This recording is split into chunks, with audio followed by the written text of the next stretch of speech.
प्यारे बच्चों, e security fundamental of e business विच एक होर नवा चैप्टर लैके आपां तुहाडे समक्ष हैगे आ। असीं ई कमर्स विच बहुत कुछ पढ़िया, फिर असीं ई पेमेंट पढ़ी। हुण आपां समझना है कि जो भी सिस्टम असीं बनाउण जा रहे हैं ਉਹਦੀ ਸਿਕਿਉਰਿਟੀ ਬਹੁਤ ਜ਼ਰੂਰੀ ਹੈਗੀ, ਕਿਉਂਕਿ ਜਿਹੜਾ ਸਭ ਤੋਂ ਵੱਡਾ ਡਰਾਬੈਕ ਆਉਂਦਾ ਨਾ ਉਹ ਇਸੇ ਪੁਆਇੰਟ ਤੇ ਆਉਣਾ ਹੈਗਾ। ਇਸ ਕਰਕੇ ਅਗਰ ਇਸ ਚੈਪਟਰ ਨੂੰ ਆਪਾਂ ਸਮਝ ਲਵਾਂਗੇ ਤਾਂ ਅਸੀਂ ਪ੍ਰੈਕਟੀਕਲੀ ਬਹੁਤ ਜ਼ਿਆਦਾ ਸੁਚੇਤ ਹੋ ਜਾਵਾਂਗੇ ਕਿ ਲਾਈਫ ਵਿੱਚ ਅਸੀਂ ਜਿਹੜੇ ਵੀ ਪੇਮੈਂਟ ਸਿਸਟਮ ਚਲਾ ਰਹੇ ਹੋਵਾਂਗੇ, ਈ ਕਮਰਸ ਚਲਾ ਰਹੇ ਹੋਵਾਂਗੇ, ਆਨਲਾਈਨ ਟ੍ਰਾਂਜੈਕਸ਼ਨ ਕਰ ਰਹੇ ਹੋਵਾਂਗੇ, ਉਹਦੇ ਵਿੱਚ ਸਿਕਿਉਰਿਟੀ ਦਾ ਕੰਪੋਨੈਂਟ ਕਿਸ ਤਰ੍ਹਾਂ ਰੱਖਣਾ, ਉਹਦੀ ਕੀ ਇੰਪੋਰਟੈਂਸ ਹੈਗੀ ਆ, ਉਹਦੀ ਕੀ ਲਾਹੇਵੰਦੀ ਆ ਤੇ ਕਿਸ ਤਰ੍ਹਾਂ ਉਹਦੇ ਬਿਨਾਂ ਕੰਮ ਚੱਲ ਹੀ ਨਹੀਂ ਸਕਦਾ। ਤੇ ਅੱਜ ਪਿਆਰੇ ਬੱਚਿਓ ਅਸੀਂ ਕੋਸ਼ਿਸ਼ ਕਰੀਏ ਸਮਝਣ ਦੀ ਕਿ ਈ ਸਿਕਿਉਰਿਟੀ ਕੀ ਹੈਗੀ। ਜਿਸ ਤਰ੍ਹਾਂ ਆਪਾਂ ਤਾਲਾ ਲਗਾਉਂਦੇ ਸੀ ਨਾ, ਦੇਖੋ ਇਸੇ ਸ਼ੇਪ 'ਚ ਅਸੀਂ ਬਣਾਇਆ ਹੋਇਆ ਜੇ, ਮਗਰ ਇਹ ਜਿਹੜਾ ਲੌਕ ਆ ਇਹ ਕਿਸ ਤਰ੍ਹਾਂ ਦਾ ਹੈ? ਇਹ ਡਿਜੀਟਲ ਲੌਕ ਹੋਏਗਾ। ਇਸ ਚੀਜ਼ ਨੂੰ ਆਪਾਂ ਲੌਕ ਲਗਾਉਣਾ ਹੈਗਾ, ਤੁਹਾਡੇ ਫਾਈਨੈਂਸ ਨੂੰ ਲਗਾਉਣਾ, ਤੁਹਾਡੇ ਬੈਂਕ ਅਕਾਊਂਟ ਨੂੰ ਲਗਾਉਣਾ ਹੈਗਾ ਕਿ ਕੋਈ ਹੋਰ ਨਹੀਂ, ਸਿਰਫ ਤੁਸੀਂ ਉਹਨੂੰ ਐਕਸੈਸ ਕਰ ਸਕੋ। ਤੁਹਾਡੇ ਜਿਹੜੇ ਸਰਟੀਫਿਕੇਟ ਪਏ ਹੋਏ ਨੇ ਡਿਜੀਟਲ ਲੌਕਰ ਵਿੱਚ ਉਹਨੂੰ ਲਗਾਉਣਾ ਹੈਗਾ। ਤੁਹਾਡੇ ਜਿੰਨੇ ਵੀ ਹੋਰ ਕਾਗਜ਼ਾਤ ਹੈਗੇ ਨੇ, ਤੁਹਾਡਾ ਡੇਟਾ ਹੈਗਾ ਉਹਨੂੰ ਲਗਾਉਣਾ, ਤੁਹਾਡੀ ਈਮੇਲ ਨੂੰ ਲਗਾਉਣਾ ਹੈਗਾ, ਤੁਹਾਡੇ WhatsApp ਨੂੰ ਲਗਾਉਣਾ ਹੈਗਾ, ਤਾਂ ਕਿ ਜਿਹੜਾ ਸਾਡਾ ਸਿਕਿਉਰਿਟੀ ਆ ਸਾਡੇ ਡੇਟਾ ਦੀ, ਫਾਈਨੈਂਸ ਦੀ, ਉਹਨੂੰ ਕਿਸ ਤਰ੍ਹਾਂ ਆਪਾਂ ਹੋਰ ਸਿਕਿਉਰ ਕਰ ਸਕੀਏ। ਤੇ ਵੇਖੋ ਕਿੰਨੀ ਵਧੀਆ ਪਿਕਚਰਸ ਦੇ ਨਾਲ ਕਲੈਰਿਟੀ ਹੋ ਰਹੀ ਹੋਏਗੀ ਕਿ ਇਹ ਵੀ ਇੱਕ ਲੌਕਿੰਗ ਸਿਸਟਮ ਹੈਗਾ ਆ। ਹੁਣ ਉਹ ਲੌਕ ਦਾ ਕੀ ਹੁੰਦਾ? ਲੌਕ ਸਾਰਿਆਂ ਵਾਸਤੇ ਲੌਕ ਆ, ਮਗਰ ਜਿਹਦੇ ਕੋਲ ਚਾਬੀ ਆ ਉਹ ਉਹਨੂੰ ਖੋਲ ਸਕਦਾ ਹੈਗਾ। ਕਿੰਨਾ ਆਸਾਨ ਹੁੰਦਾ ਕਿ ਇੱਕ ਛੋਟੀ ਜਿਹੀ ਚਾਬੀ ਦੇ ਨਾਲ ਆਪਾਂ ਨੂੰ ਖੋਲ ਲੈਂਦੇ, ਪਰ ਕੌਣ ਖੋਲਦਾ ਹੈ? ਜਿਹਦੇ ਕੋਲ ਉਹਦਾ ਐਕਸੈਸ ਆਥੋਰਾਈਜ਼ ਹੁੰਦਾ ਹੈ, ਜਿਹੜਾ ਉਹ ਅਥਾਰਟੀ ਰੱਖਦਾ ਹੈ ਉਸਨੂੰ ਖੋਲਣ ਦੀ। ਅਸੀਂ ਕਲਾਸ ਵਿੱਚ ਵੀ ਤਾਲਾ ਲਗਾਇਆ ਹੁੰਦਾ ਨਾ, ਜਿਹਦੇ ਕੋਲ ਅਥਾਰਟੀ ਉਹ ਖੋਲਦਾ ਹੈਗਾ। ਸਕੂਲ ਦੇ ਗੇਟ ਤੇ ਤਾਲਾ ਲੱਗਾ ਹੋਇਆ, ਜਿਹਦੇ ਕੋਲ ਅਥਾਰਟੀ ਉਹਨੂੰ ਖੋਲਦਾ ਹੈਗਾ। ਇਸੇ ਤਰ੍ਹਾਂ ਬੈਂਕ ਅਕਾਊਂਟ ਤੇ, ਇਸੇ ਤਰ੍ਹਾਂ ਸਾਡੇ ਡਿਵਾਈਸਿਸ ਤੇ, ਸਾਡੇ ਇੰਟਰਨੈਟ ਦੇ ਜਰੀਏ ਜੋ ਵੀ ਜਾਣਕਾਰੀ ਆ ਰਹੀ ਆ ਉਹ ਕਿਹੜੀ ਪ੍ਰੋਵਾਈਡ ਕਰਨੀ ਤੇ ਕਿਹੜੇ ਤੇ ਆਪਾਂ ਉਹਨੂੰ ਰੋਕ ਲਗਾਉਣੀ ਆ, ਇਸ ਚੀਜ਼ ਦਾ ਤਾਲਾ ਹੈਗਾ ਆ। ਇਸ ਚੀਜ਼ ਨੂੰ ਆਪਾਂ ਸਿਕਿਉਰਿਟੀ ਸਮਝਣਾ ਹੈਗਾ ਆ ਕਿ ਉਹ ਕਿਸ ਤਰ੍ਹਾਂ ਕਰਨੀ ਹੈਗੀ ਆ। ਹੁਣ ਇਹਦੀ ਡੈਫੀਨੇਸ਼ਨ ਦੇ ਰੂਪ ਚ ਆਪਾਂ ਇਹਨੂੰ ਸਮਝੀਏ ਕਿ e security also known as electronic security refers to the measure taken to protect electronic system, devices and network from unauthorized access, theft, damage or disruption। ਹੁਣ ਵੇਖੋ ਕੀ ਸਿਸਟਮ ਹੈ ਇਲੈਕਟ੍ਰੋਨਿਕ, ਉਹ ਤਾਂ ਸਭ ਨੂੰ ਸਮਝ ਆ ਗਿਆ ਕਿ ਇਹਦਾ ਮਤਲਬ ਇਲੈਕਟ੍ਰੋਨਿਕ ਹੋ ਗਿਆ, ਮਗਰ ਉਹ ਰੈਫਰ ਕਿਹਨੂੰ ਕਰ ਰਿਹਾ ਹੈਗਾ? ਉਸ ਮਈਏ ਨੂੰ ਜਿਹੜੇ ਆਪਾਂ ਲੈਣੇ ਨੇ ਇਲੈਕਟ੍ਰੋਨਿਕ ਸਿਸਟਮ ਵਾਸਤੇ, ਡਿਵਾਈਸਿਸ ਵਾਸਤੇ ਜਾਂ ਨੈਟਵਰਕ ਵਾਸਤੇ, ਤਾਂ ਕਿ ਅਨਆਥੋਰਾਈਜ਼ਡ ਐਕਸੈਸ ਨਾ ਹੋ ਸਕੇ। ਆਥੋਰਾਈਜ਼ਡ ਐਕਸੈਸ ਤਾਂ ਆਪਾਂ ਦੇਣਾ ਨਾ। ਹੁਣ ਅਸੀਂ ਇਹ ਪੰਜਾਬ ਦੀ ਸਾਈਟ ਖੋਲਦੇ ਹੈਗੇ ਆ, ਜਿਨ੍ਹਾਂ ਕੋਲ ਆਥੋਰਾਈਜ਼ਡ ਐਕਸੈਸ ਹੈ ਉਹ ਤਾਂ ਖੋਲ ਸਕਦੇ ਆ ਨਾ, ਬਾਕੀ ਨਹੀਂ ਉਹਨੂੰ ਖੋਲ ਪਾਉਣਗੇ ਨਾ। ਅਸੀਂ ਪੰਜਾਬ ਬੋਰਡ ਦੀ ਸਾਈਟ ਤੇ ਜਾ ਕੇ ਬੱਚਿਆਂ ਦਾ ਰਜਿਸਟ੍ਰੇਸ਼ਨ ਕਰਦੇ ਆ, ਕੰਟੀਨਿਊਸ਼ਨ ਕਰਦੇ ਆ, ਪਰ ਕੌਣ? ਜਿਹੜਾ ਆਥੋਰਾਈਜ਼ਡ ਐਕਸੈਸ ਹੈ ਉਹਨੂੰ ਮਿਲਦਾ ਨਾ। ਪਰ ਆਪਾਂ ਮੇਜਰ ਕਿਸ ਤਰ੍ਹਾਂ ਦੇ ਲੈਣੇ ਆ ਕਿ ਅਨਆਥੋਰਾਈਜ਼ਡ ਐਕਸੈਸ ਨੂੰ ਰੋਕ ਸਕੀਏ।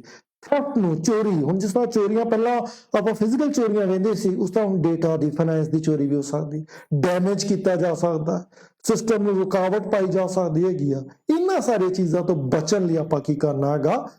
ਇਹ ਸਿਸਟਮ ਲਗਾਉਣਾ ਹੈਗਾ।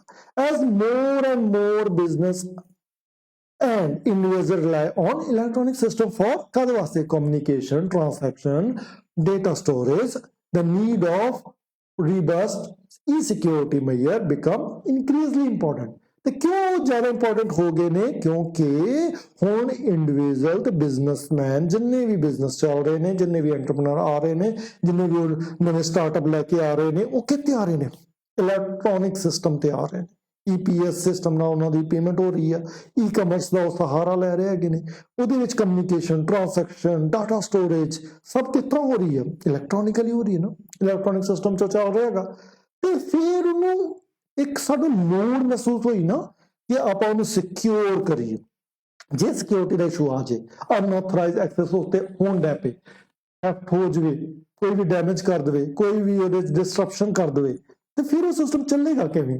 ਕਿਉਂਕਿ ਇੰਨਾ ਜਦੋਂ ਬਿਜ਼ਨਸ ਅਸੀਂ ਇੱਥੇ ਚਲਾਉਣਾ, ਇੰਨਾ ਤੁਹਾਨੂੰ ਪਤਾ ਆ ਕਿ ਇੰਨਾ ਕਿੰਨੇ ਫਾਈਨੈਂਸ਼ੀਅਲ ਟ੍ਰਾਂਸੈਕਸ਼ਨ ਹੋ ਰਹੇ ਨੇ ਉੱਤੇ, ਅਗਰ ਉਹ ਇੱਕ ਵੀ ਗਲਤ ਹੋ ਗਿਆ ਤੇ ਫਿਰ ਕਿੰਨਾ ਡੇਟਾ ਸਾਡਾ ਉੱਚ ਪਿਆ ਹੋਇਆ, ਕਿਸੇ ਨੇ ਵੀ ਸਾਡਾ ਡੇਟਾ ਉੱਥੋਂ ਲੈ ਲਿਆ, ਫਿਰ ਜਿਹੜੀਆਂ ਟ੍ਰਾਂਸੈਕਸ਼ਨ ਹੋ ਰਹੀਆਂ ਉੱਤੇ ਕੋਈ ਰੁਕਾਵਟ ਲਗਾਉਣ 'ਚ ਕਾਮਯਾਬ ਹੋ ਗਿਆ, ਫਿਰ ਉਹਨਾਂ ਸਭ ਨੂੰ ਕਿਸ ਤਰ੍ਹਾਂ ਰੋਕਣਾ ਹੈ ਉਹ ਸਿਸਟਮ ਦਾ ਨਾਮ ਹੈਗਾ ਈ ਸਿਕਿਉਰਿਟੀ, ਇਲੈਕਟ੍ਰੋਨਿਕ ਸਿਕਿਉਰਿਟੀ, ਜਿਹੜੀ ਰੈਫਰ ਕਰੂਗੀ ਉਹਨਾਂ ਮੇਜਰ ਨੂੰ ਜਿਹੜੇ ਕਿ ਆਪਾਂ ਪ੍ਰੋਟੈਕਟ ਕਰਨ ਲਈ ਇਲੈਕਟ੍ਰੋਨਿਕ ਸਿਸਟਮ ਨੂੰ, ਡਿਵਾਈਸਿਸ ਨੂੰ, ਸਾਡਾ ਜਿਹੜਾ ਨੈਟਵਰਕ ਚੱਲ ਰਿਹਾ ਹੈਗਾ ਉਹਨੂੰ ਕਰਾਂਗੇ।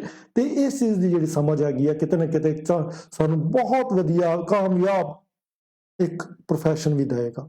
ਅੱਜ ਹਰ ਕਿਤੇ ਕੋਈ ਚਾਹੇ ਛੋਟੀ ਸ਼ਾਪ ਹੋਵੇ, ਮਾਲ ਹੋਵੇ, ਬਿਜ਼ਨਸ ਹੋਵੇ, ਸਟਾਰਟਅਪ ਹੋਵੇ, ਇੱਕ ਸਭ ਤੋਂ ਪਹਿਲੀ ਨੀਡ ਉਹਨਾਂ ਦੀ ਹੋ ਰਹੀ ਆ ਕਿ ਸਾਨੂੰ ਇਹੋ ਜਿਹਾ ਵਿਅਕਤੀ ਚਾਹੀਦਾ ਹੈਗਾ ਜਿਹੜਾ ਇਸ ਸਾਰੇ ਸਿਸਟਮ ਨੂੰ ਸਮਝਦਾ ਹੋਵੇ।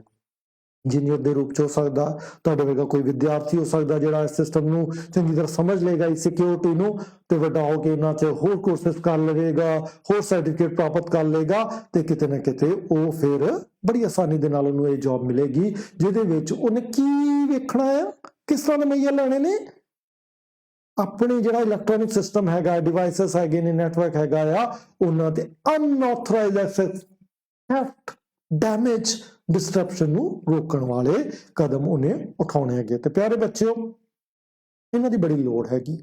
ਇਸ ਸਿਸਟਮ ਨੂੰ ਆਪਾਂ ਪਹਿਲਾਂ ਜਦੋਂ ਵੀ ਕੁਐਸਚਨ ਦੇ ਆਨਸਰ ਦੇ ਰੂਪ ਸਮਝਣਾ ਹੈਗਾ ਤੇ ਅਸੀਂ ਸਮਝਣਾ ਹੈਗਾ ਆ ਕਿ ਅਸੀਂ ਸਿਕਿਉਰਿਟੀ ਸਮਝ ਲਿਆ ਹੈਗਾ, ਸਾਨੂੰ 4 ਤੋਂ 5-6 ਲਾਈਨਾਂ ਵਿੱਚ ਉਹਦਾ ਆਨਸਰ ਸਮਝ ਆ ਰਿਹਾ ਹੈਗਾ ਆ, ਸਾਨੂੰ ਪ੍ਰੋਪਰਲੀ ਇਹ ਵੀ ਪਤਾ ਲੱਗ ਰਿਹਾ ਕਿ ਇਹਦੀ ਲੋੜ ਕੀ ਹੈਗੀ, ਇਹਦਾ ਕੀ ਕਾਰਨ ਹੈਗਾ ਜਿਹਦੇ ਕਰਕੇ ਆਪਾਂ ਇਹਨੂੰ ਚਲਾਉਣਾ ਹੈਗਾ।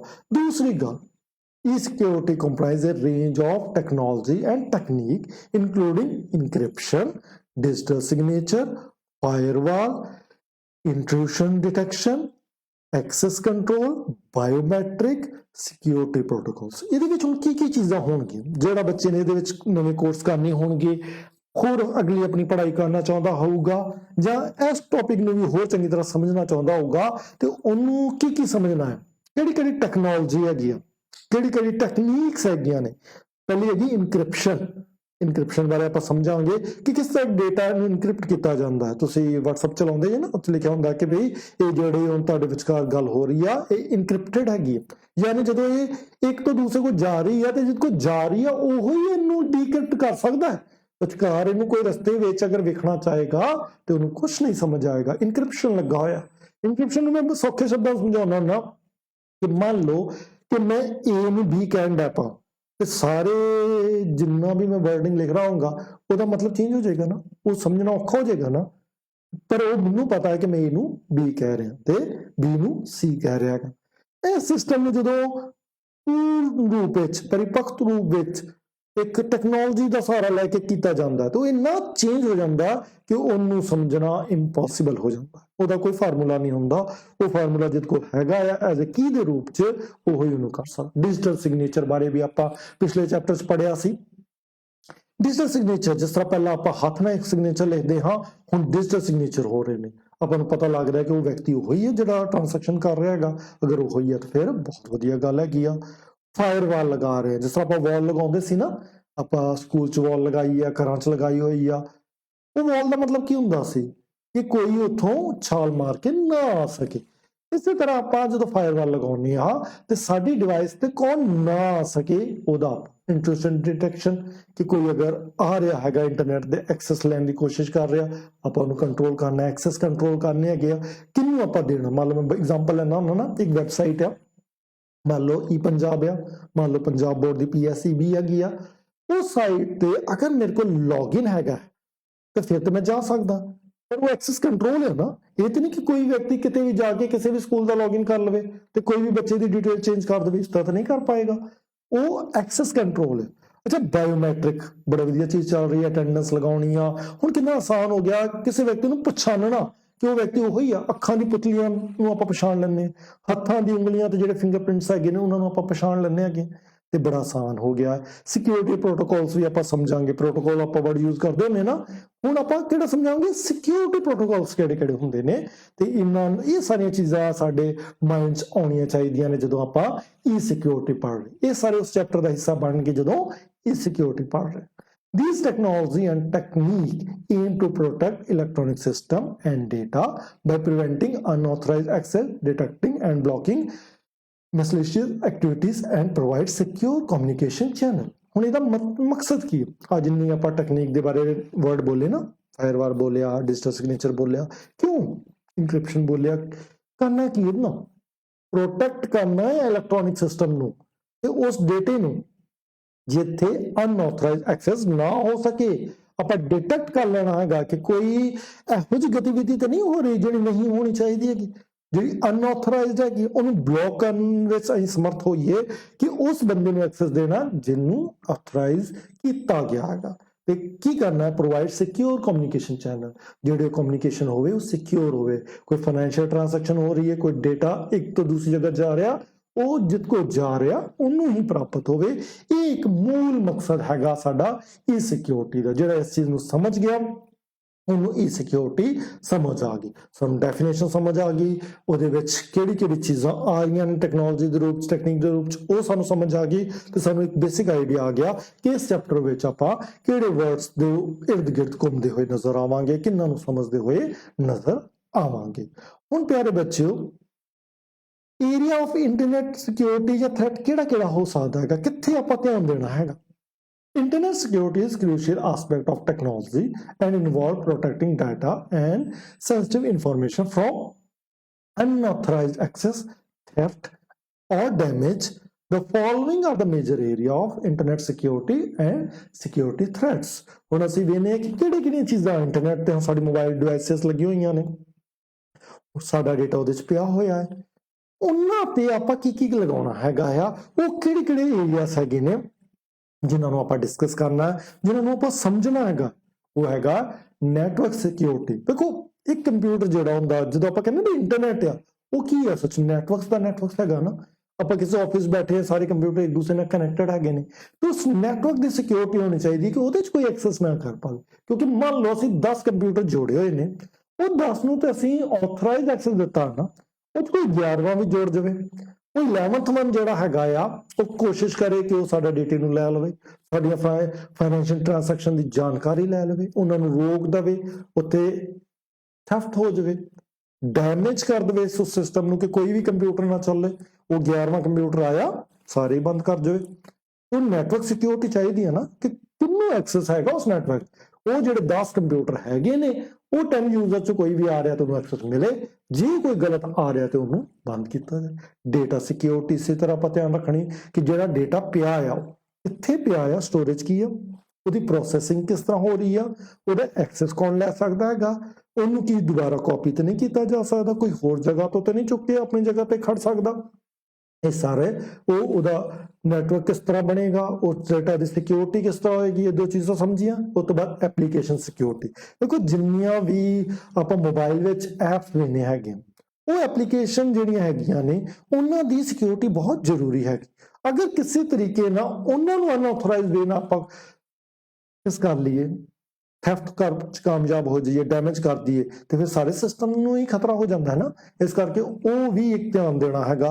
ਕਲਾਉਡ ਸਿਕਿਉਰਿਟੀ, ਪਿਆਰੇ ਬੱਚੇ ਦੇ ਬਾਰੇ ਆਪਾਂ ਬੜੀ ਡਿਟੇਲ 'ਚ ਗੱਲ ਕਰਦੇ ਹੁੰਦੇ ਆ ਕਿ ਹੁਣ ਡੇਟਾ ਸਾਡਾ ਕਿਸ ਤਰ੍ਹਾਂ ਹੋ ਗਿਆ ਕਲਾਉਡ ਤੇ। ਕਲਾਉਡ ਮਤਲਬ ਕਿਸ ਤਰ੍ਹਾਂ ਆਪਾਂ ਬੱਦਲ, ਹੁਣ ਬੱਦਲ ਦਾ ਤੋਂ ਭਾਵ ਹੈਗਾ ਕਿ ਕੋਈ ਦੂਸਰਾ ਕੰਪਿਊਟਰ ਜਿਹੜਾ ਸਾਡੇ ਕੋਲ ਨਹੀਂ ਆ, ਕਿਤੇ ਹੋ ਰਿਹਾ, ਇੰਟਰਨੈਟ ਤੋਂ ਆਪਾਂ ਐਕਸੈਸ ਕਰਾਂਗੇ ਉਸ ਕੰਪਿਊਟਰ ਨੂੰ ਤੇ ਉੱਥੇ ਸਾਡਾ ਡੇਟਾ ਪਿਆ। ਪਰ ਕਿਸ ਤਰ੍ਹਾਂ ਆਪਾਂ ਮੰਨਦੇ ਕਿ ਸ਼ਾਇਦ ਉਹ ਆਸਮਾਨ 'ਚ ਹੈਗਾ ਆ, ਤਾਂ ਕਰਕੇ ਉਹਦੇ ਲਈ ਬੜਾ ਵਧੀਆ ਉਹਨਾਂ ਨੇ ਸ਼ਬਦ ਯੂਜ਼ ਕੀਤਾ ਕਲਾਉਡ। ਪਰ ਭਾਵ ਕੀ ਹੈਗਾ ਆ ਕਿ ਉਹ ਡੇਟਾ ਇੱਥੇ ਨਹੀਂ ਆ, ਕਿਸੇ ਹੋਰ ਕੰਪਿਊਟਰ ਤੇ, ਜਿਹਨੂੰ ਆਪਾਂ ਇੰਟਰਨੈਟ ਨਾਲ ਐਕਸੈਸ ਕਰਦੇ ਹਾਂ।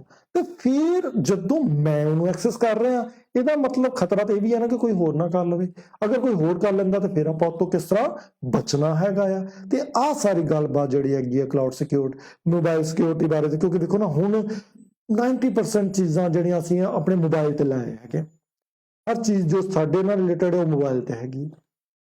ਬਹੁਤ ਸਾਰੇ ਲੋਕ ਆਪਣੀ ਫਾਈਨੈਂਸ਼ੀਅਲ ਟ੍ਰਾਂਜੈਕਸ਼ਨ ਵੀ ਇੱਥੋਂ ਕਰਦੇ ਆ, ਗੱਲਬਾਤ ਵੀ ਇੱਥੋਂ ਕਰਦੇ, ਕਮਿਊਨੀਕੇਸ਼ਨ ਵੀ ਇੱਥੋਂ ਕਰਦੇ ਆ। ਤੇ ਮੋਬਾਈਲ ਸਿਕਿਉਰਿਟੀ ਇੱਕ ਆਪਣੇ ਆਪ 'ਚ ਬੜਾ ਵੱਡਾ ਕਾਰਨ ਹੈਗਾ ਆ ਕਿ ਜਿਹਨੂੰ ਆਪਾਂ ਸਮਝਣਾ ਹੈਗਾ ਆ। ਤੇ ਇਹ ਸਿਕਿਉਰਿਟੀ ਵਿੱਚ ਆਹ ਸਾਰੇ ਉਹ ਏਰੀਆ ਹੈਗੇ ਨੇ।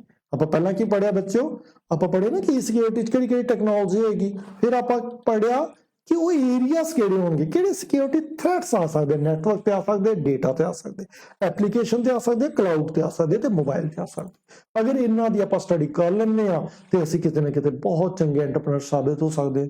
ਆਫਿਸ ਵਿੱਚ ਅਸੀਂ ਬਹੁਤ ਵਧੀਆ ਕੰਮ ਕਰਨ 'ਚ ਸਾਬਿਤ ਹੋਵਾਂਗੇ ਕਿਉਂਕਿ ਸਾਨੂੰ ਇਹਨਾਂ ਦੀ ਜਾਣਕਾਰੀ ਹੋਏਗੀ।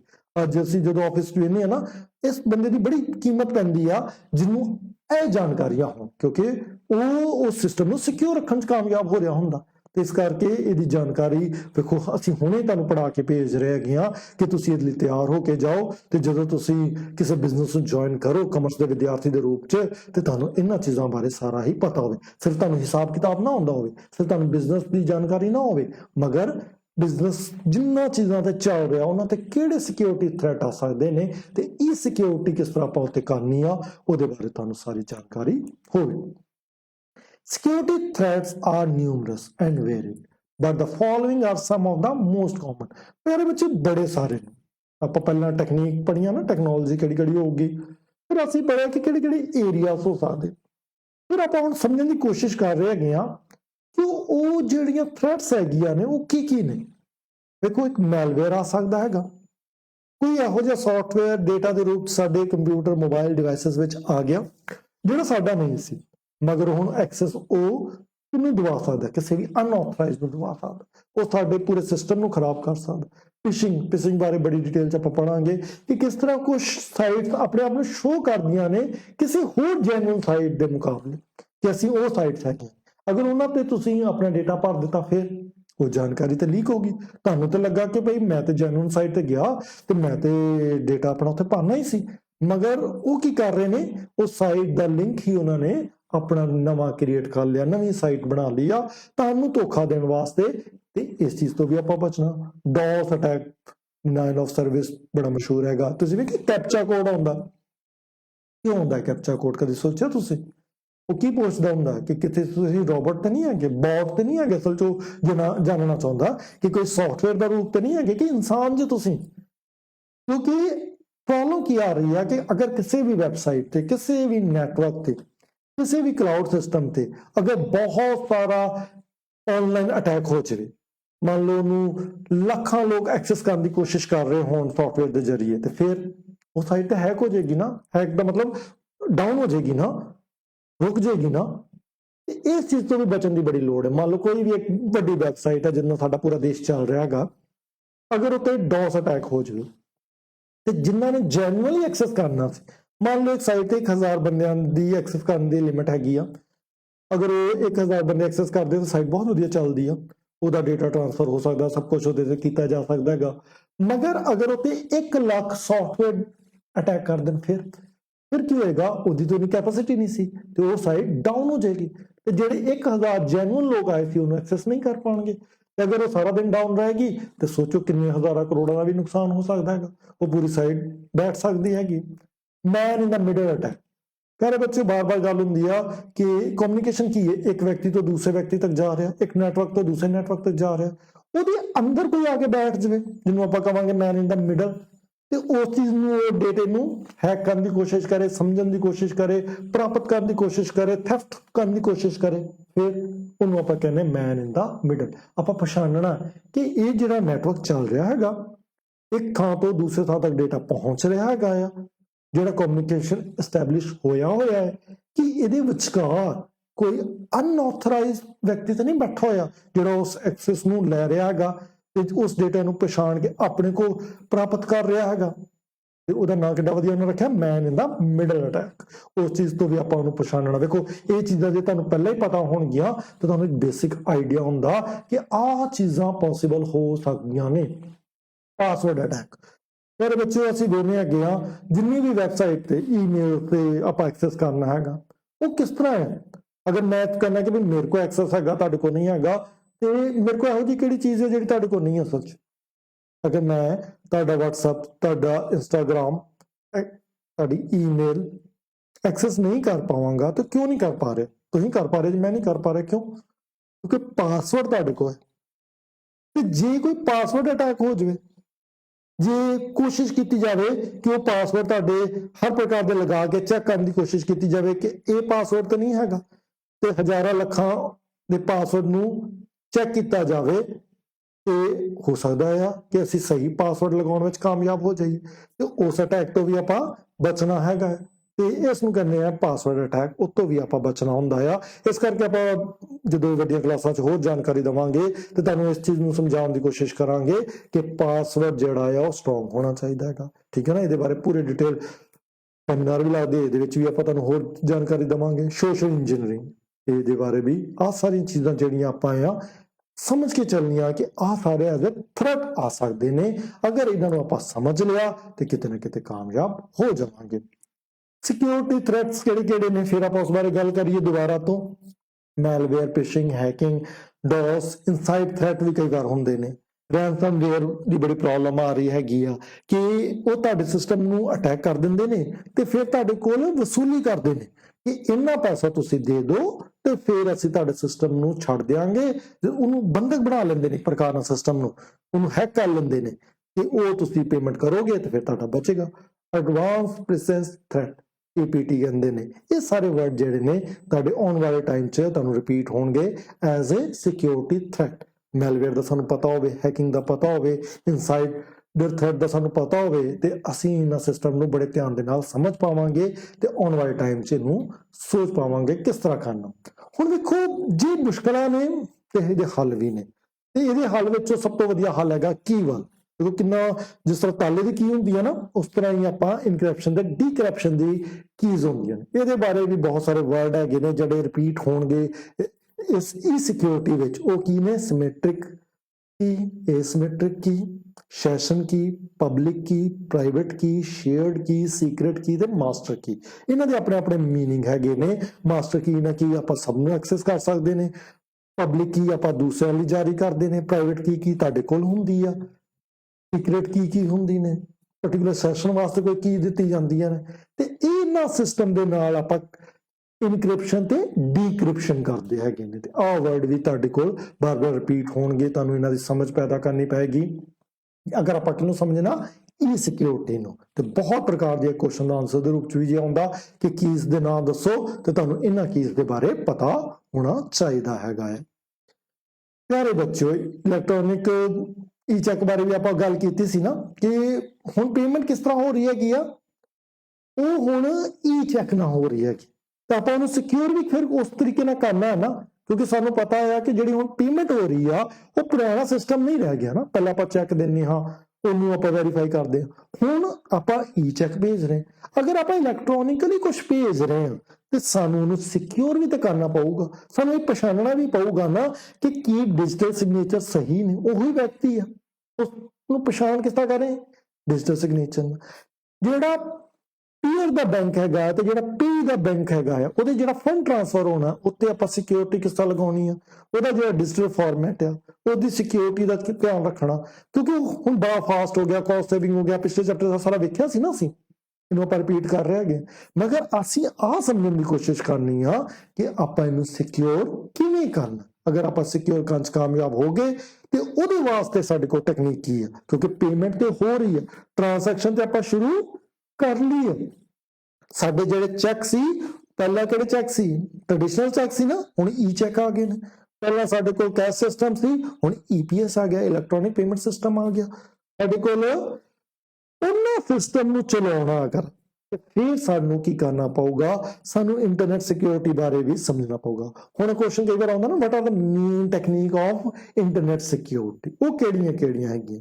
ਦੇयर are several techniques used in internet security to protect against various threats, some of which following ਕਿਹੜੀ ਹੋ ਸਕਦੇ ਨੇ? ਆਪਾਂ ਹੁਣ ਸਮਝਣ ਦੀ ਕੋਸ਼ਿਸ਼ ਕਰੀਏ। ਫਾਇਰਵਾਲ, ਪਹਿਲਾਂ ਵੀ ਮੈਂ ਤੁਹਾਨੂੰ ਸਮਝਾਇਆ ਕਿ ਜਿਸ ਤਰ੍ਹਾਂ ਆਪਾਂ ਵਾਲ ਬਣਾਉਂਦੇ ਸੀ ਕਿ ਕੋਈ ਉਹੋ ਜਿਹਾ ਅਨਆਥੋਰਾਈਜ਼ਡ ਐਕਸੈਸ ਨਾ ਹੋ ਸਕੇ ਜਿਹੜਾ ਨਹੀਂ ਹੋਣਾ ਚਾਹੀਦਾ। ਸਾਡੇ ਕੋਲ ਉਹ ਵਿਅਕਤੀ ਆਵੇ ਜਿਹੜਾ ਕਿ ਗੇਟ ਤੋਂ ਸਹੀ ਰੂਪ ਨਾਲ ਚੈਕਿੰਗ ਨਾਲ ਆ ਰਿਹਾ। ਤਾਂ ਜੇ ਆਪਾਂ ਵਾਲ ਬਣਾਉਂਦੇ ਸੀ ਨਾ, ਇੰਟਰਨੈਟ ਤੇ ਵੀ ਆਪਾਂ ਵਾਲ ਬਣਾਉਣੇ ਹੈਗੇ। ਉਹਦਾ ਐਕਸੈਸ ਕਿਹਦਾ ਹੁੰਦਾ? ਜਿਸ ਵਿਅਕਤੀ ਨੂੰ ਆਪਾਂ ਐਕਸੈਸ ਦੇਣਾ ਚਾਹੁੰਦੇ। ਜੇ ਕੋਈ ਬੌਟ ਐਕਸੈਸ ਕਰਨਾ ਚਾਹੁੰਦਾ ਹੈਗਾ, ਅਸੀਂ ਨਹੀਂ ਉਹਨੂੰ ਐਕਸੈਸ ਦੇਣਾ ਚਾਹੁੰਦੇ, ਉਹ ਰੁਕ ਜਾਏਗਾ, ਉਹ ਵਾਲ ਤੇ ਰੁਕ ਜਾਏਗਾ। ਇਨਕ੍ਰਿਪਸ਼ਨ ਬਾਰੇ ਆਪਾਂ ਗੱਲ ਕੀਤੀ ਕਿ ਤੁਹਾਡੇ ਕੋਲ ਇੱਕ ਪਬਲਿਕ ਕੀ, ਇੱਕ ਪ੍ਰਾਈਵੇਟ ਕੀ ਹੈ। ਉਸ ਪਬਲਿਕ ਕੀ ਨੂੰ ਪ੍ਰਾਈਵੇਟ ਕੀ ਦੀ ਮਦਦ ਨਾਲ ਹੀ ਐਕਸੈਸ ਕੀਤਾ ਜਾ ਸਕਦਾ। ਉਸ ਪਬਲਿਕ ਕੀ ਦਾ ਮਾਲਕ ਕੌਣ ਹੋਗਾ ਆ? ਜਿਹਦੇ ਕੋਲ ਪ੍ਰਾਈਵੇਟ ਕੀ ਹੈਗੀ। ਪਬਲਿਕ ਕੀ ਤੁਸੀਂ ਦੇਤੀ, ਉੱਤੇ ਤੁਸੀਂ ਕੋਈ ਡੇਟਾ ਭੇਜ ਸਕਦੇ ਜੇ, ਤੁਸੀਂ ਉੱਤੇ ਪੇਮੈਂਟ ਭੇਜ ਸਕਦੇ ਜੇ, ਪਰ ਉਹਨੂੰ ਐਕਸੈਸ ਕਿਉਂ ਕਰੂਗਾ? ਜਿਹਦੇ ਕੋਲ ਪ੍ਰਾਈਵੇਟ ਕੀ ਹੈ। ਇਨਕ੍ਰਿਪਸ਼ਨ, ਡੀਕ੍ਰਿਪਸ਼ਨ, ਠੀਕ ਹੈ ਨਾ, ਜਿਹੜਾ ਡਾਟਾ ਜਾ ਰਿਹਾ ਉਹ ਇਨਕ੍ਰਿਪਟਡ ਫਾਰਮ 'ਚ ਜਾਂਦਾ ਹੈਗਾ ਤਾਂ ਕਿ ਉਹਨੂੰ ਡੀਕ੍ਰਿਪਟ ਕੌਣ ਕਰ ਸਕੇ? ਜਿਹਦੇ ਕੋਲ ਉਹ ਪ੍ਰਾਈਵੇਟ ਕੀ ਹੈਗੀ। ਉਸ ਤੋਂ ਬਾਅਦ ਆਪਾਂ ਐਂਟੀਵਾਇਰਸ, ਐਂਟੀ ਮੈਲਵੇਅਰ ਸਮਝਦੇ ਹੈਗੇ ਆ ਕਿ ਜੇ ਸਾਡੇ ਤੇ ਅਟੈਕ ਹੋ ਰਿਹਾ, ਕੋਈ ਮਾਲਵੇਅਰ ਆ ਰਿਹਾ, ਕੋਈ ਵਾਇਰਸ ਆ ਰਿਹਾ, ਤੇ ਉਹਦੇ ਐਂਟੀ ਵੀ ਸਾਡੇ ਕੋਲ ਹੈਗੇ ਨੇ ਸੌਫਟਵੇਅਰ। ਉਹਨੂੰ ਆਪਾਂ ਕੀ ਕਹਿੰਦੇ, ਐਂਟੀਵਾਇਰਸ, ਐਂਟੀ ਮਾਲਵੇਅਰ ਸੌਫਟਵੇਅਰ, ਤਾਂ ਕਿ ਉਹਨਾਂ ਨੂੰ ਰੋਕਿਆ ਜਾ ਸਕੇ, ਉਹ ਐਕਸੈਸ ਨਾ ਕਰ ਪਾਉਣ। ਟੂ ਫੈਕਟਰ ਆਥੈਂਟੀਕੇਸ਼ਨ ਹੁੰਦਾ ਆ ਕਿ ਆਪਾਂ ਈਮੇਲ ਤੇ ਮੰਨ ਲਓ ਪਾਸਵਰਡ ਲਗਾਇਆ, ਤਾਂ ਅਸੀਂ ਉੱਤੇ ਬਾਅਦ ਕੀ ਲਗਾ ਦਿੰਦੇ ਆ ਕਿ ਸਾਨੂੰ ਮੋਬਾਈਲ ਤੇ SMS ਵੀ ਆਵੇ। ਉਸ ਤੋਂ ਬਾਅਦ ਅਸੀਂ ਉੱਤੇ ਕੋਈ ਹੋਰ ਵੀ ਇਸ ਤਰ੍ਹਾਂ ਟੂ ਫੈਕਟਰ ਲਗਾ ਸਕਦੇ ਹਾਂ ਕਿ ਇਹ ਦੂਸਰੀ ਵਾਰ ਜਿੰਨਾ ਚਿਰ ਨਹੀਂ ਹੁੰਦਾ ਉਹਨਾਂ ਚਿਰ ਐਕਸੈਸ ਨਹੀਂ ਹੋਊਗਾ। ਸਿਕਿਉਰਿਟੀ ਨੂੰ 1 ਫੈਕਟਰ ਤੋਂ ਆਪਾਂ ਕੀ ਕਰਤਾ, 2 ਫੈਕਟਰ ਕਰਤਾ। ਉਸ ਤੋਂ ਬਾਅਦ ਇੰਟਰੂਸ਼ਨ ਡਿਟੈਕਸ਼ਨ ਦੀ ਗੱਲ ਕੀਤੀ ਕਿ ਕੋਈ ਹੋਰ ਜਿਹਨਾਂ ਨਹੀਂ ਐਕਸੈਸ ਹੈਗਾ ਉਹ ਨਾ ਕਰ ਸਕੇ। ਵਰਚੁਅਲ ਪ੍ਰਾਈਵੇਟ ਨੈਟਵਰਕ ਬਣਾਏ ਹੈਗੇ ਨੇ ਤਾਂ ਕਿ ਤੁਹਾਡੀ ਪ੍ਰਾਈਵੇਸੀ ਬਣ ਸਕੇ। ਪੈਚ ਮੈਨੇਜਮੈਂਟ, ਬੈਕਅਪ ਤੇ ਡਿਜ਼ਾਸਟਰ ਰਿਕਵਰੀ, ਇਹ ਸਾਰਾ ਦੇਖੋ ਅਗਰ ਆਪਣਾ ਡੇਟਾ ਅਸੀਂ ਸੰਭਾਲ ਕੇ ਰੱਖੀਏ ਤੇ ਸਾਨੂੰ ਕੁਝ ਵਾਇਰਸ ਅਟੈਕ ਹੋ ਜਾਵੇ, ਕੋਈ ਥ੍ਰੈਟ ਹੋ ਜਾਵੇ, ਲੀਕੇਜ ਹੋ ਜਾਵੇ ਡੇਟਾ ਵਿੱਚ, ਤਾਂ ਅਸੀਂ ਆਪਣੇ ਪੁਰਾਣੇ ਡੇਟਾ ਨੂੰ ਉਹਨੂੰ ਰਿਕਵਰ ਕਰ ਸਕਦੇ ਹਾਂ ਨਾ। ਤੇ ਜੇ ਅਗਰ ਸਾਡੇ ਕੋਲ ਪੁਰਾਣਾ ਡੇਟਾ ਨਹੀਂ ਆ ਤਾਂ ਫਿਰ ਸਮਝ ਲਓ ਸਭ ਕੁਝ ਖੋ ਗਿਆ। ਤੇ ਛੋਟੀ ਛੋਟੀ ਚੀਜ਼ਾਂ ਹੈਗੀਆਂ ਨੇ ਜਿੱਦਾਂ ਆਪਾਂ ਆਪਣੇ ਆਪ ਨੂੰ ਸਿਕਿਉਰ ਕਰ ਸਕਦੇ ਹੈਗੇ। ਹੁਣ ਸਮਾਰਟ ਕਾਰਡ ਬਾਰੇ ਵੀ ਆਪਾਂ ਪੜ੍ਹਿਆ ਹੈਗਾ ਸੀ। ਹੁਣ ਸਮਾਰਟ ਕਾਰਡ ਜਦੋਂ ਆਪਾਂ ਯੂਜ਼ ਕਰ ਰਹੇ ਹਾਂ ਤੇ ਉਹਦੇ ਬੜੇ ਸਾਰੇ ਫਾਇਦੇ ਨੇ, ਮਗਰ ਆਪਾਂ ਨੂੰ ਸਿਕਿਉਰ ਕਿਸ ਤਰ੍ਹਾਂ ਕਰਨਾ ਹੈ, ਇਹਨਾਂ ਚੀਜ਼ਾਂ ਨਾਲ ਉਹਨੂੰ ਸਿਕਿਉਰ ਕਰਨਾ। ਕਿਉਂਕਿ ਅਗਰ ਆਪਾਂ ਨੂੰ ਸਿਕਿਉਰ ਨਹੀਂ ਕਰ ਪਾਏ ਤੇ ਫਿਰ ਆ ਜਿਹੜੇ ਫਾਇਦੇ ਸਾਨੂੰ ਨਜ਼ਰ ਆ ਰਹੇ ਨੇ ਇਹ ਲਾਸ ਦੇ ਰੂਪ ਚ ਹੋ ਜਾਣਗੇ, ਫਿਰ ਕਿਤੇ ਨਾ ਕਿਤੇ ਉਹ ਨੁਕਸਾਨ ਦੇ ਰੂਪ ਚ ਹੋ ਜਾਣਗੇ। ਇਹਦੀ ਹੁਣ ਕੀ ਕਰ ਸਕਦੇ ਹੈਗੇ, ਇੱਕ ਫਾਇਰਵਾਲ ਦਾ ਵੀ ਕੁਐਸਚਨ ਕਈ ਵਾਰ ਆਉਂਦਾ ਹੁੰਦਾ, what are the benefit of firewall. ਪਿਆਰੇ ਬੱਚਿਓ, एग्जाम्पल समझिए कि साडा कंप्यूटर है, इंटरनेट ਨਾਲ ਆਪਾਂ ਐਕਸੈਸ ਦਿੱਤਾ ਹੋਇਆ, ਹੁਣ ਬਹੁਤ ਸਾਰੇ ਨੈਟਵਰਕ ਉਹਨੂੰ ਐਕਸੈਸ ਲੈ ਰਹੇ ਹੈਗੇ ਨੇ, ਮਗਰ ਆਪਾਂ ਕਿਹਨੂੰ ਦੇਣਾ ਹੈਗਾ ਤੇ ਕਿਹਨੂੰ ਨਹੀਂ ਦੇਣਾ ਹੈਗਾ ਉਹ ਡਿਸਾਈਡ ਕੌਣ ਕਰਦਾ, ਫਾਇਰਵਾਲ। ਇਹ firewall provide several benefit for internet security. ਕਿਹੜੀ ਨੈਟਵਰਕ ਸਿਕਿਉਰਿਟੀ ਦਿੰਦਾ ਕਿ ਉਹ ਕਿਸ ਨੈਟਵਰਕ ਨੂੰ ਐਕਸੈਸ ਦੇ ਰਿਹਾ ਤੇ ਕਿਹਨੂੰ ਨਹੀਂ ਦੇ ਰਿਹਾ ਹੈਗਾ। ਉਹ ਹੋਰ ਕੀ ਕਰੇਗਾ, ਮਾਲਵੇਅਰ ਜਿਹੜੇ ਆ ਰਹੇ ਆ, ਪ੍ਰੋਟੈਕਸ਼ਨ ਅਗੇਂਸਟ ਮਾਲਵੇਅਰ, ਉਸ ਚੀਜ਼ ਦਾ ਧਿਆਨ ਰੱਖਦਾ ਕਿ ਜਿਸ ਮਾਲਵੇਅਰ ਨੂੰ ਆਪਾਂ ਨਹੀਂ ਆਉਣ ਦੇਣਾ ਚਾਹੁੰਦੇ ਉਹ ਨਹੀਂ ਆਏਗਾ, ਕਿਉਂਕਿ ਉਹ ਡੇਟਾ ਨੂੰ ਚੈੱਕ ਕਰਕੇ ਭੇਜ ਰਿਹਾ ਫਾਇਰਵਾਲ ਤੁਹਾਡਾ ਇੱਕ ਤਰੀਕੇ ਨਾਲ ਵਾਲ ਹੈ ਇੱਕ ਪ੍ਰਕਾਰ ਨਾਲ ਕਿ ਉਹਦੇ ਚੋਂ ਕੀ ਆਉਣਾ ਤੇ ਕੀ ਨਹੀਂ ਜਾਣਾ। ਕਿਸ ਤਰ੍ਹਾਂ ਦੀ ਅੱਗ ਦੀ ਵਾਲ ਨਾ ਰੱਖਿਆ, ਪਰ ਐਗਜ਼ੈਕਟਲੀ ਇਹ ਨਹੀਂ ਕਿ ਉਹ ਜਲਾਈ ਹੋਈ ਹੈ, ਪਰ ਸਮਝਾਉਣ ਦੀ ਕੋਸ਼ਿਸ਼ ਕਰ ਰਿਹਾ ਕਿ ਉਹਦੇ ਚੋਂ ਚੀਜ਼ ਉਹਨੂੰ ਪਾਰ ਨਹੀਂ ਕਰ ਪਾਊਗਾ। Regulation of incoming and outgoing traffic, ਕਿ ਕਿਹੜੀ ਚੀਜ਼ ਡੇਟਾ ਦੇ ਰੂਪ ਚ ਆਏਗੀ ਤੇ ਕਿਹੜੀ ਰੂਪ ਜਾਏਗੀ, ਇਸ ਚੀਜ਼ ਦਾ ਐਕਸੈਸ ਫਾਇਰਵਾਲ ਦਿੰਦਾ ਹੈਗਾ। ਕਿਹਨੂੰ ਦੇਣਾ ਕਿਹਨੂੰ ਨਹੀਂ ਦੇਣਾ ਉਹਨੂੰ ਰੈਗੂਲੇਟ ਕਰਦਾ। ਇੰਪਰੂਵ ਪ੍ਰਾਈਵੇਸੀ ਨੂੰ ਵਧਾਉਂਦਾ ਹੈਗਾ, ਜਿਹੜਾ ਡੇਟਾ ਨਹੀਂ ਐਕਸੈਸ ਦੇਣਾ ਉਹ ਨਹੀਂ ਦਿੰਦਾ ਹੈਗਾ। ਐਕਸੈਸ ਕੰਟਰੋਲ ਦਿੰਦਾ ਹੈਗਾ, ਜਿੱਦਾਂ ਆਪਾਂ ਪਾਸਵਰਡ ਲਗਾਉਂਦੇ ਆਪਾਂ ਬਾਰ-ਬਾਰ ਗੱਲ ਕਰਦੇ ਨਾ ਕਿ ਹਰ ਕਿਸੇ ਨੂੰ ਤਾਂ ਐਕਸੈਸ ਨਹੀਂ ਨਾ ਹੈਗਾ। ਅਸੀਂ ਸਕੂਲ ਦਾ ਕੋਈ ਨੈਟਵਰਕ ਬਣਾ ਕੇ ਹਰ ਇੱਕ ਨੂੰ ਉਹਨੂੰ ਐਕਸੈਸ ਦੇ ਦੇਵਾਂਗੇ, ਨਹੀਂ, ਫਾਇਰਵਾਲ ਚੈੱਕ ਕਰੇਗਾ ਕਿਹਨੂੰ ਐਕਸੈਸ ਹੈਗਾ ਕਿਹਨੂੰ ਨਹੀਂ। ਮੋਨੀਟਰਿੰਗ ਤੇ ਲੌਗਿੰਗ, ਇਵਨ ਇੱਥੋਂ ਤੱਕ ਡਾਟਾ ਰੱਖਿਆ ਜਾਂਦਾ ਕਿ ਕਦੋਂ ਕਿਹੜਾ ਵਿਅਕਤੀ ਕਿਹੜੇ IP ਐਡਰੈਸ ਤੋਂ ਆਇਆ, ਕਿੰਨਾ ਚਿਰ ਹੋ ਰਿਹਾ, ਉਹਨੇ ਕੀ ਐਕਟੀਵਿਟੀਜ਼ ਕੀਤੀ, ਤਾਂ ਕਿ ਅਗਰ ਕੋਈ ਥ੍ਰੈਟ ਆ ਜਾਂਦੀ ਆ, ਕੋਈ ਮੁਸ਼ਕਿਲ ਆ ਜਾਂਦੀ ਹੈ ਤੇ ਬਾਅਦ ਚ ਪਤਾ ਲਗਾਇਆ ਜਾ ਸਕੇ। ਤੇ ਪਿਆਰੇ ਬੱਚਿਓ, ਇਹ ਕੁਐਸਚਨ ਦੇ ਆਨਸਰ ਚ ਵੀ ਯਾਦ ਰੱਖਣਾ ਤੇ ਵੈਸੇ ਵੀ ਆਪਾਂ ਇਹਨੂੰ ਸਮਝ ਕੇ ਰੱਖਣਾ ਹੈਗਾ। ਅੱਛਾ, ਹੁਣ ਬਾਰ-ਬਾਰ ਇੱਕ ਗੱਲ ਹੁੰਦੀ ਹੈ ਨਾ, ਤੁਸੀਂ ਕਿਹਾ ਤੁਹਾਨੂੰ ਵੀ ਅਸੀਂ ID ਕਾਰਡ ਦਿੰਦੇ ਹੈਗੇ ਆ, ਟੀਚਰਸ ਕੋਲ ਵੀ ID ਕਾਰਡ ਹੁੰਦੇ ਆ, ਬਹੁਤ ਸਾਰੇ ਆਰਮੀ ਦੇ ਪੁਲਿਸ ਦੇ ਵਿਭਾਗ 'ਚ ਤੁਸੀਂ ਵੇਖਦੇ ਜੇ ਕਿ ਪਛਾਣ ਕਿਸ ਤਰ੍ਹਾਂ ਆਪਾਂ ਉਹਦੀ ਕਰਦੇ ਹਾਂ, ID ਕਾਰਡ ਤੋਂ ਕਰਦੇ ਹਾਂ ਵੀ ID ਕਾਰਡ ਦਿਖਾਇਆ। ਮਗਰ ਹੁਣ ਅਸੀਂ ਆਥੈਂਟੀਕੇਟ ਕਿਸ ਤਰ੍ਹਾਂ ਕਰੀਏ ਪਰਸਨ ਨੂੰ, ਉਹਦੇ ਲਈ ਕਿਹੜੇ ਵੇ ਉਹਨਾਂ ਦਿੱਤੇ ਨੇ, ਪਾਸਵਰਡ ਹੈਗਾ, ਸਾਨੂੰ ਪਤਾ ਲੱਗ ਜਾਂਦਾ ਕਿ ਆਥੈਂਟੀਕੇਟ ਪਰਸਨ ਹੈਗਾ ਆ। ਸਾਡੇ ਕੋਲ ਬਾਇਓਮੈਟ੍ਰਿਕ ਹੋ ਸਕਦੀ ਹੈ, ਟੋਕਨ ਦਿੱਤਾ ਜਾ ਸਕਦਾ, ਮਲਟੀ ਫੈਕਟਰ ਆਥੈਂਟੀਕੇਸ਼ਨ ਹੋ ਸਕਦੀ, ਸਰਟੀਫਿਕੇਟ ਜਾਰੀ ਕੀਤਾ ਜਾਂਦਾ, ਡਿਜੀਟਲ ਸਰਟੀਫਿਕੇਟ। ਸਿਕਿਉਰਿਟੀ ਕੁਐਸਚਨ ਹੁੰਦੇ ਨੇ, ਤੁਸੀਂ ਕਈ ਵਾਰ ਈਮੇਲ ਵੀ ਬਣਾਉਂਦੇ ਜੀ ਨਾ, ਆਖਰੀ ਤੁਹਾਡੇ ਕੋਲ ਕੋਈ ਸਿਕਿਉਰਿਟੀ ਕੁਐਸਚਨ ਪੁੱਛਦਾ, ਤੁਹਾਡਾ ਪਹਿਲਾ ਸਕੂਲ ਕੀ, ਤੁਹਾਡੇ ਫਾਦਰ ਦਾ ਨਾਮ ਕੀ ਸੀ, ਤਾਂ ਕਿ ਉਹ ਸਿਕਿਉਰਿਟੀ ਕੁਐਸਚਨ ਤੁਹਾਨੂੰ ਪਤਾ ਹੈ ਨਾ, ਤੇ ਅਗਰ ਤੁਸੀਂ ਉਹਨੂੰ ਦੇ ਕੇ ਤਾਂ ਐਕਸੈਸ ਕਰਦੇ। ਵਨ ਟਾਈਮ ਪਾਸਵਰਡ ਹੀ ਕਈ ਵਾਰ ਆਪਾਂ ਪ੍ਰੋਵਾਈਡ ਕਰਦੇ ਹਾਂ ਕਿਸੇ ਚੀਜ਼ ਦੇ ਐਕਸੈਸ ਵਾਸਤੇ। ਤਾਂ ਇਹ ਸਾਰੇ ਮੈਥਡ ਨੇ ਜਿੰਨਾ ਆਥੈਂਟੀਕੇਟ ਕਰ ਲੈਂਦੇ ਆ ਕਿ ਉਹ ਪਰਸਨ ਉਹੀ ਆ ਜਿਹਨੂੰ ਆਪਾਂ ਐਕਸੈਸ ਦੇਣਾ ਸੀ। ਹੁਣ ਵੇਖੋ, ਅਗਰ ਚੰਗਾ ਪਾਸਵਰਡ ਆਪਾਂ ਰੱਖਣਾ ਚਾਹੁੰਦੇ, ਕਿਉਂਕਿ ਪਾਸਵਰਡ ਦਾ ਬੜਾ ਮਹੱਤਵ, ਲੰਮਾ ਪਾਸਵਰਡ ਹੋਵੇ, ਜਿੰਨਾ ਛੋਟਾ, ਮੰਨ ਲਓ ਮੈਂ ਅਗਰ ਇੱਕ ਅਕਸ਼ਰ ਦਾ A ਰੱਖਦਾ ਤੇ 26 ਅੱਖਰ ਨਾਲ ਗੈਸ ਹੋ ਜਾਊਗਾ, ਅਗਰ ਮੈਂ 1 to 9 ਰੱਖਦਾ ਤੇ 10 ਨਾਲ ਗੈਸ ਹੋ ਜਾਊਗਾ। ਫਿਰ ਆਪਾਂ ਕੀ ਕਰੀਏ, ਲੰਮਾ ਪਾਸਵਰਡ ਰੱਖੀਏ, ਮਿਕਸ ਕਰੈਕਟਰ ਕਰੀਏ, ਉਹਦੇ ਚ ਨੂਮੈਰਿਕ ਵੀ ਹੋਣ, ਉਹ ਚ ਅਲਫਾ ਵੀ ਹੋਣ, ਵੱਡੇ ਅੱਖਰ ਵੀ ਹੋਣ, ਛੋਟੇ ਵੀ ਹੋਣ। ਪਰਸਨਲ ਇਨਫੋਰਮੇਸ਼ਨ ਨਹੀਂ ਪਾਉਣੀ, ਆਪਣਾ ਨਾਂ, ਆਪਣਾ ਬਰਥਡੇ ਨਹੀਂ ਪਾਉਣਾ, ਯੂਨੀਕ ਰੱਖੀਏ ਪਾਸਵਰਡ, ਉਹ ਕਿਸੇ ਡਿਕਸ਼ਨਰੀ ਚ ਵੀ ਨਾ ਹੁੰਦਾ ਹੋਵੇ, ਉਹ ਵਰਡ ਚੇਂਜ ਕਰਦੇ ਰਹੀਏ ਪਾਸਵਰਡ ਨੂੰ। ਪਾਸਵਰਡ ਮੈਨੇਜਰ ਲਗਾ ਕੇ ਰੱਖੀਏ ਤੇ ਉਹਦਾ ਸਹੀ ਯੂਜ਼ ਕਰੀਏ। ਟੂ ਫੈਕਟਰ ਆਥੈਂਟੀਕੇਸ਼ਨ ਹੋਈਏ ਕਿ ਅਗਰ ਪਾਸਵਰਡ ਹੋ ਵੀ ਜਾਂਦਾ ਹੈ ਲੀਕ ਤੇ ਫਿਰ ਆਪਾਂ ਸੈਕੰਡ ਮੈਥਡ ਨਾਲ ਰੋਕ ਪਾਈਏ। ਤੇ ਫਿਸ਼ਿੰਗ ਸਕੈਮ ਤੋਂ ਬਚਣਾ ਕਿ ਕਿਸੇ ਉਸ ਅਥਾਰਟੀ ਨੂੰ ਨਹੀਂ ਆਪਣਾ ਐਕਸੈਸ ਦੇ ਦੇਣਾ ਜਿਹੜੀ ਤੁਹਾਨੂੰ ਨਕਲੀ ਇੱਕ ਝੂਠੇ ਰੂਪ ਸਾਹਮਣੇ ਆਏ। ਪਿਆਰੇ ਬੱਚਿਓ, ਅਸੀਂ ਹੁਣ ਇਸ ਸਿਕਿਉਰਿਟੀ ਬਾਰੇ ਕਿੰਨੀ ਡਿਟੇਲਸ ਪੜ੍ਹਿਆ, ਮੈਂ ਸਮਝਦਾ ਕਿ ਤੁਹਾਨੂੰ ਪੂਰਾ ਸਮਝ ਆ ਗਿਆ ਹੋਗਾ। ਜੈ ਹਿੰਦ।